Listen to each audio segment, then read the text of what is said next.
Social মিডিয়াতে আমাদের সম্পর্কে কত আজে বাজে ভিত্তিহীন অকল্পনীয় মিথ্যাচার করা হয়। আমরা কেউ কিন্তু একটা মামলাও করি নাই, আমাদের ইউনূস স্যার থেকে শুরু করে এই যে শফিক আছে, আমি আছি, প্রত্যেকের বিরুদ্ধে অকল্পনীয় গাঁজাখুরি, অবিশ্বাস্য নির্মম মিথ্যাচার দিনের পর দিন চলছে।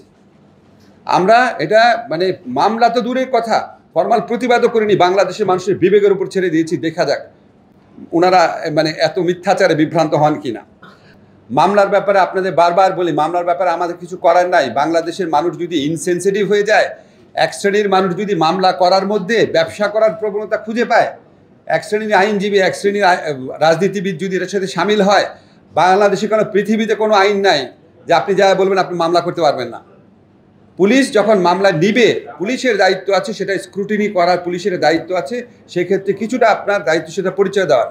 কিন্তু আমাদের পুলিশের, আবার বলি, পুলিশের মরাল আপনার অথরিটি এমন এক পর্যায়ে চলে গিয়েছিল, পুলিশের কাছে মামলা আসার পর পুলিশ মামলা নিবে না এই কথা বলার সাহস ওই পুলিশের ছিল না।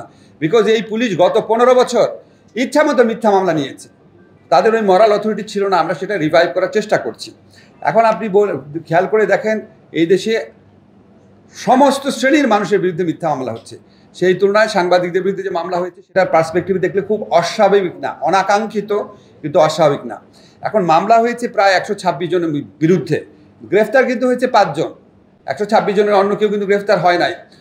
সংবাদপত্রের স্বাধীনতার ব্যাপারে অনেক কথা বলা হয়। আমি 1987 সন থেকে সাংবাদিকতা করেছি।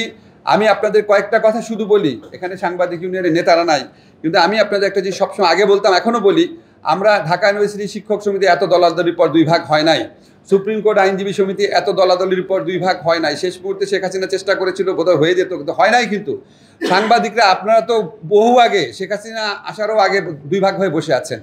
For more updates, follow us on Facebook, subscribe our YouTube channel, get the latest update on www.daily-sun.com.